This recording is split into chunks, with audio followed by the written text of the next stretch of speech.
ભાઈબંધ?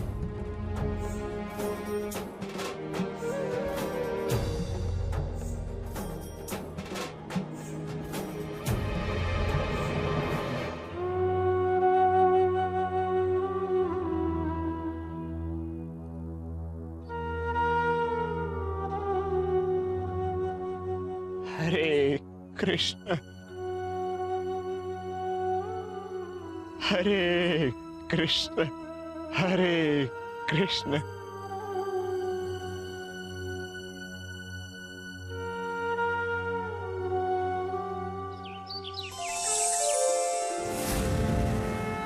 બોલો શ્રી કૃષ્ણ કનૈયા લાલની જય. શ્રી હરિ નમો નારાયણાય. શ્રી હરિ નમો નારાયણાય. શ્રી હરિ નમો નારાયણાય. શ્રી હરિ નમો નારાયણાય.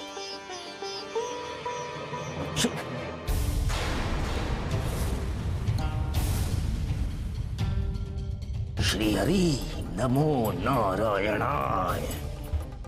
પૂજારી બાપા, આ બાપ દીકરીના સંબંધમાં માથાકૂટ તો હાઈલા કરે. આ દીકરી સમજીને માફ કરી દો ને બાપા. પૂજારી બાપા, મારી પાસે આપણા દુશ્મન ગોરા માટે એક વિચાર આવ્યો છે. આ ગોરાએ એનું બાળક ખૂંદી નાખ્યું, એ બદલ આપણે એને સજા દઈએ તો? જો તમારી હા હોય તો મને મારા વિચાર પર ભરોસો બેહે બાપા. બોલ, શું વિચાર કર્યો છે તે ગોરાને સજા અપાવવા માટેનો? આપણે રાજા પાસે જઈને ફરિયાદ કરી દઈએ તો કે ગોરાએ પોતાનું બાળક પોતે જ ખૂંદી નાખ્યું છે, એટલે બાળ હત્યા બદલ રાજા ગોરાને સીધી સૂંડીએ ચડાવવાની સજા કરશે બાપા. પછી આપનો રસ્તો સાફ. સમજ્યા તમે? જો તે બધી જ યોજનાઓ વિચારી લીધી છે તો પછી મને શું કામ પૂછવા આવી છે? પૂજારી બાપા, આમાં એવું છે ને કે હું એકલી બાઈ માણા આ રાજા પાસે જઈને ફરિયાદ કરું તો ઈ મારી વાત ન માને, પણ જો તમે મારી હારે આવો અને ફરિયાદ કરો ને તો જરાક ભાર પડે બાપા. સમજ્યા? હું તમારી વાહે વાહે આવીશ અને તમારી હારે ઊભી રહીશ. બોલો બાપા, કેવો છે વિચાર મારો? કે આ રીતે તમે વરહો જૂનો બદલો પૂરો કરી શકો છો. મારા દીકરાનું ધબકતું હૃદય પળ વારમાં છુંદાઈ ગયું. હસતો રમતો મારો દીકરો માટીમાં મળી ગયો. એનો આટલો અમથો હાથ મને માટીમાં દેખાયો. એમના પગ નીચે મારો દીકરો ખૂંદાઈ ગયો અને ભગતને પડી એ નહોતી. એ તો ભજન ગાવામાં ખોવાયેલા હતા.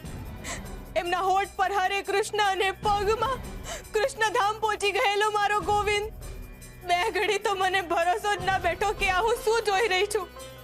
મારી હગી આંખે મેં મારા ગોવિંદને ખૂંદાતા જોયો છે. મહારાજ,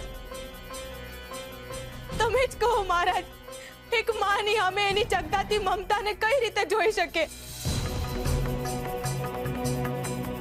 મારી જ સામે મારો પેટનો જોડિયો ખૂંદાઈને પડ્યો હોય એ મારાથી કઈ રીતે સહન થયું હશે? મહારાજ, ન્યાય આપો અન્નદાતા, અમને ન્યાય આપો. અમે બે અભાગી સ્ત્રીઓ તમારી સામે ન્યાય માટે ખોડો પાથરીએ છીએ. અને આ ગોરાબાના લીધે અમે બે સ્ત્રીઓએ અમારું માતૃત્વ ખોઈ દીધું છે. અમે બે નિરાધરમાં અમારા ખોઈ દીધેલા બાળક માટે ન્યાય માંગીએ છીએ. અમને ન્યાય આપો, ન્યાયની ભીખ આપો અન્નદાતા.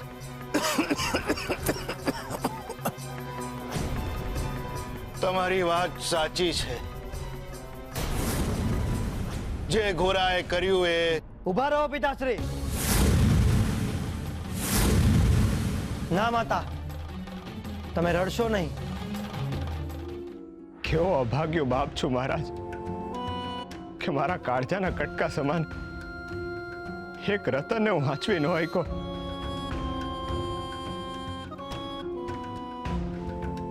ને મારા જ પગ નીચે ખૂંદી નાખ્યો. એના શરીરની હૂંફ હતી. એને જ્યારે મેં પહેલી વાર હાથમાં લીધો ને ત્યારે મને એમ લાગતું હતું મારું હૃદય મારા હાથમાં છે.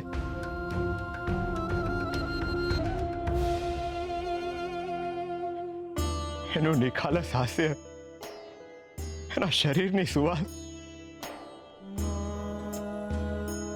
એને જોઈને મને જે આનંદની અનુભૂતિ થતી ને, એ પહેલા માત્ર મારા ભાઈબંધ માટે જ થતી હતી.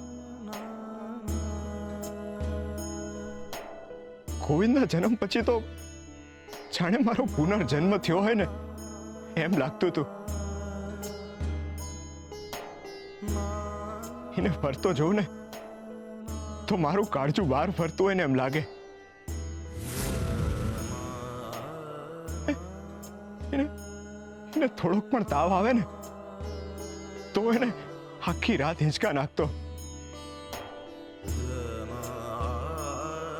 એની આંખોમાં એક પણ આંસુ આવે ને તો મારા અંગે અંગમાં કંપારી છૂટી જતી હતી.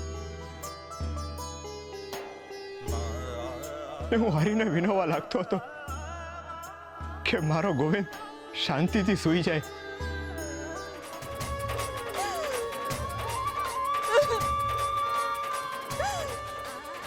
અરે હે કૃષ્ણ,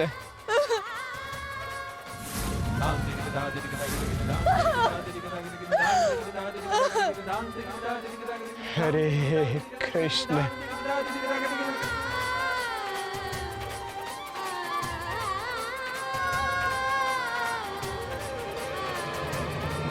મળી ગયો ઉપાય. આ પથ્થર પર ગોવિંદ લખો અને પછી મારો તો વાગશે. એમને સજા આપવાનો આ જ માર્ગ છે. હરે હે કૃષ્ણ.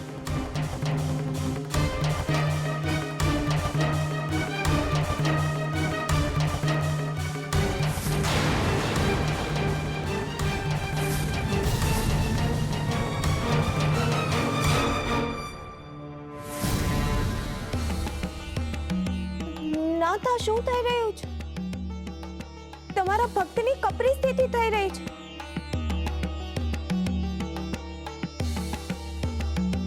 તમે હસો છો કેમ? મારું હાસ્ય અકારણ નથી રૂકમણી. તમે જુઓ, મનુષ્ય જ્યારે અર્થ સમજ્યા વગર કંઈક કરે છે ત્યારે એને અનર્થ કહેવાય છે. અહીંયા પણ કંઈક એવું જ ઘટવાનું છે. હરે હે કૃષ્ણ, હરે કૃષ્ણ. ચાલો એક સાથે મારો બધા મારો. હરે હે કૃષ્ણ, હરે કૃષ્ણ.